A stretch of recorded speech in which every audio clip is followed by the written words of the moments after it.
All right, y'all, man. Look, we back at it with part 2. Mm-hmm. Part 2, what is it? Of top 10 scary last words from prison inmates. Yeah, man. The craziest thing people say right before they're gonna, die. The bucket. Yeah, it was some crazy ones in the last video we did. Sometimes people, might say something really nice, say something really strange. We are definitely looking forward to checking this one out. Let's dive right. I tell the inmate that he can make his last statement. Do you have any regrets? Yes, I do. Yes. If I could take things back, I would. Jackson apparently told detectives he murdered a defenseless, homeless man as practice. What? Additional charges could include practice. Practice for what? An act of terrorism. For most inmates on death row, their final statements are apologies or prayers before they're executed. Right. But for the rest of the inmates who are executed, they use their last words as a way to provoke or even scare others before they take their final breath. How's it going, YouTube? I'm your host for this one. You're finna die, so you gonna try to scare somebody? I don't know. It's what's not their really count motive? I guess because you can say something and mentally to a family member, it can kind of mess with them. Right. You know I don't know why that's their motive though. It is kind of weird.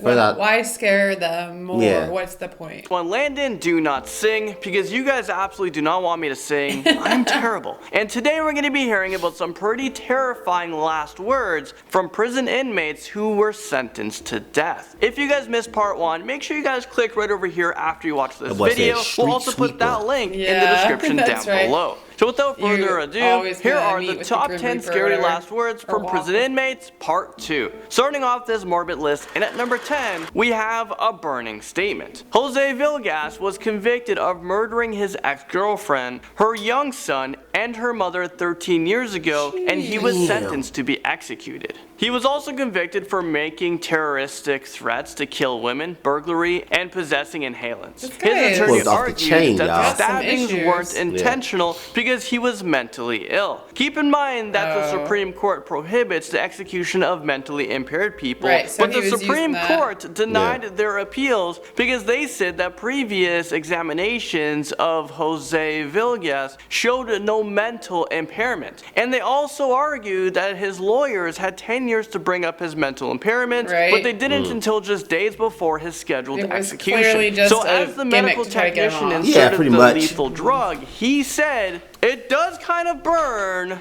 Goodbye." He then gasped several times, his breathing started to get quieter, and within 1 minute, he stopped moving and his pulse stopped. Up next, number 9, we have an unusual statement. Richard Cobb said these last words before he was declared dead. "Wow.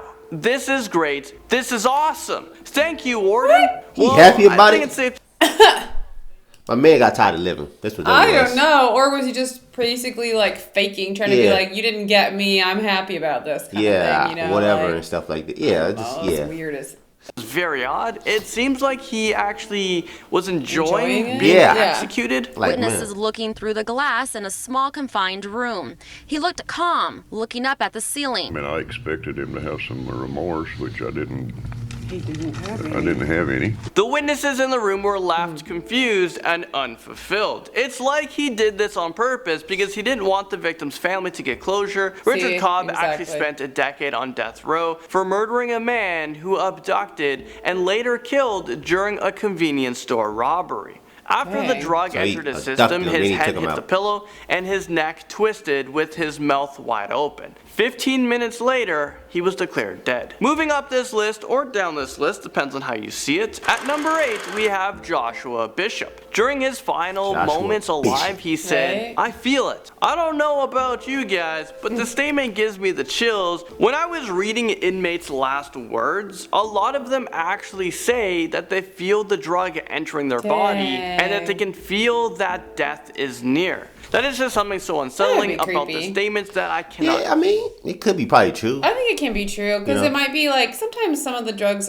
might be cold, feeling in your bloodstream, then you can feel that or something like that. Yeah, so you feel it's creeping up in your body. Yeah, and you know what that means. It means it's happening. This is it. Ooh, that gives me the chills, because that would be kind of just eerie to know. You know it, but... Yeah.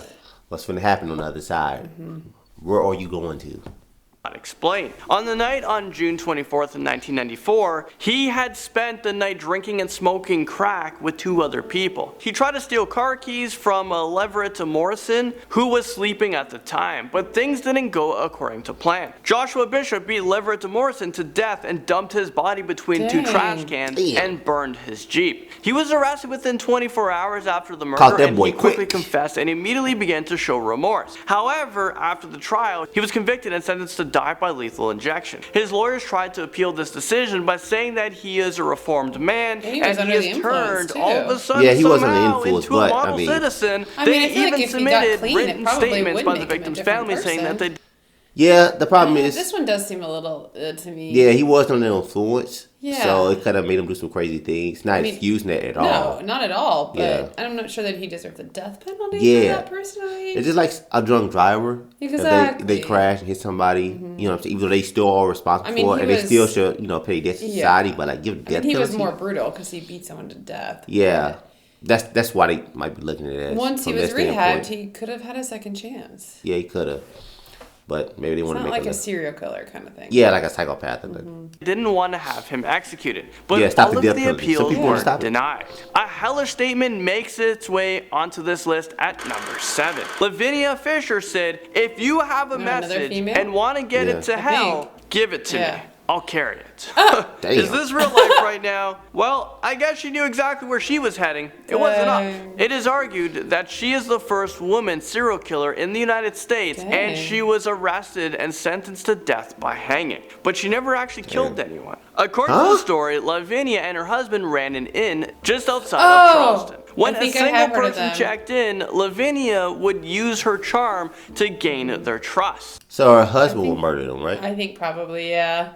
I'm trying to remember. If this is the couple I'm thinking of, I don't know. I have to listen to the rest. Once they felt at ease with her, she would give them a cup of tea that was poisoned. Once the poison entered their body, the person would go to sleep and she would steal their possessions. It was actually her husband that did the stabbings, but as it turns out, she was arrested and hanged in 1820. And it is believed that her spirit still haunts the old city jail. Cool. Up next, number 6, we have James Jackson. Before he was executed, he said, "See you all on the other side. Warden murdered me. I am ready to roll. Time to get this party started." James Jackson was not a model citizen, that's for sure. He was a white supremacist who stabbed a 66-year-old black man to death with a sword in New York. Oh yeah, I remember this guy. He was quickly charged with second-degree murder as a hate crime, and when he was arrested, he told police that he hated black men for at least the past 10 years. But Jackson allegedly told detectives he had bigger plans. Mr. Jackson regarded the killing as practice prior to going to Times Square to kill additional black men. He was motivated by his strong hatred, and he fully intended on killing as many black men as he could. Well, thankfully, he was caught and arrested. Yeah. Yeah, I remember that. Poor guy. The problem is, he's still on death row. He's not... They didn't execute him yet. Oh. I don't know. That was just like a couple years ago, so... You might be right then. I don't know. Yeah, I doubt he didn't say his last words. Yeah, he didn't say his last words, because this was just recently. I know you've been on death row for like a couple years. I think maybe he was using his words from when he was arrested or something. Yeah. To George Harris, who made a disturbing last statement. He said, "Somebody needs to kill my trial attorney." After he won $500 on a craps game in Kansas, he exchanged his winnings for 2 machine guns, and then he had another man hold on to them for safekeeping. But when George Harris came back for his guns later that night, the man told them that he didn't know where they were, so he shot them dead with a revolver. There was just so many questions left unanswered, like why does one person need 2 machine guns, and who misplaced the deadly weapons? This is all very strange, but George Harris was eventually sentenced to death by lethal injection on September 13th, 2000, and apparently he wasn't happy with his lawyer's performance during the trial. Stephen Woods creeps onto this list at number 4. He was sentenced to the death penalty in Texas after a jury convicted him of capital murders of several drug dealers, even though someone else confessed to the killings. But Texas has an unusual law that allows a defendant to be put to death for a murder that someone else. Wait. What? I'm confused by that one. Hold on. No, let me hear that again, man. He was sentenced to the death penalty in Texas after a jury convicted him of capital murders of several drug dealers, even though someone else confessed to the killings. But Texas has an unusual law that allows a defendant to be put to death for a murder that someone else committed. So pretty much, he killed a bunch of drug dealers, but the real person came forward and said they was the one that did it. Yeah, I don't know. So maybe they don't really know for sure. Maybe this person just saying it. Maybe, I don't know. Or he was like the leader that ordered it or something like that. Yeah, I guess. Because that'd be crazy. Like, you didn't do it. Right, but you're you still got to get the death penalty. So, yeah. No, there got to be more to it. He was given a lethal injection, but before he died, he said these final last words. You're not about to witness an execution. You're about to witness a murder. I am strapped down for something that Marcus Rhodes did. After his final statement, he took several deep breaths before that is crazy. Did that actually happen? Completely. If he actually didn't do it? Can you imagine being killed for a crime that you didn't directly commit? Well, yes, he was present during the murder, but he never actually killed anyone. Do you guys agree with the death penalty, or do you guys think that it's cruel and an unusual punishment? What if you never killed it? So he was present and he was there. He didn't stop the murders. So I understand being in jail for that. But why you don't just give him you get the death penalty too? Give him time in prison there. You know what I'm saying? Versus just giving him the death penalty. That is pretty severe. Yeah, it is. Anyone, but you were still a part of it. Let me know he your was a thoughts part of it, but I don't know if in the it's section below death because penalty. I'm really curious. And now number 3, we're going to be talking about Jonathan Green's last words before death. This inmate used his last breath to maintain his innocence of the murder of a 12-year-old girl. Yeah. He was arrested for abduction, sexual abuse, and strangulation of a young girl whose body was found at his home. His lawyer made several last-ditch efforts to have his death sentence reversed, but none of them were successful. Before he was given the lethal injection, the warden asked him if he had any last words, but he shook his head and said no. But just a few seconds later, he changed his mind and said, I'm an innocent man. I never killed anyone. Y'all are killing an innocent man. I know that these last words are probably said a lot, but what if they weren't lying? What if they really were innocent? I think now that we have better resources and more forensic analysis, I'm sure you have some that lie, it is believed that at least 4.1% of death row inmates would have been exonerated because this DNA evidence wasn't available to them at the time of their conviction. They were given the death penalty when they were actually innocent. We have another chilling statement coming in at number 2. Christina Marie Riggs was a single mother to 5-year-old Justin and 2-year-old Shelby. On the outside, it looked like they were a beautiful family, but Christina Riggs had a dark secret. She was miserable and insecure. She complained about not having enough money to get by. That's when on November 4th of 1997, she did the unthinkable. She gave her son and daughter antidepressants and a couple orders to sedate them, and she injected her son with potassium chloride to put him to sleep. When that didn't work, she smothered them with a pillow. After she murdered her 2 children, she wrote suicide notes before she attempted to overdose on antidepressants. However, her suicide attempt failed, and she was found guilty and sentenced to death. Before her execution, she said, "There is no way words can express how sorry I am taking the lives of my babies. Now I can be with my babies as I always intended." She was executed by lethal injection with potassium chloride, which is the same heart-stopping drug she attempted to use on her children. And finally, number 1, we have Benny Demps. He was sentenced to death by lethal injection for murdering another inmate before he was killed. He blamed his executioners of butchering him with a needle. He said, "They butchered me back there. I was in a lot of pain. They cut me in the groin. They cut me in the leg. I was bleeding profusely." I'm not really sure what this guy is complaining about because they're about to kill him. Why does he care about anything at this time? So he also said, this is not an execution, it is a murder. Apparently the medical technicians cut him several times as they were trying to insert the IV, and because he was just an inmate, they didn't treat him with any dignity or respect. Although he was a convicted murderer, and I don't know, I guess this is up for debate. What do you guys think?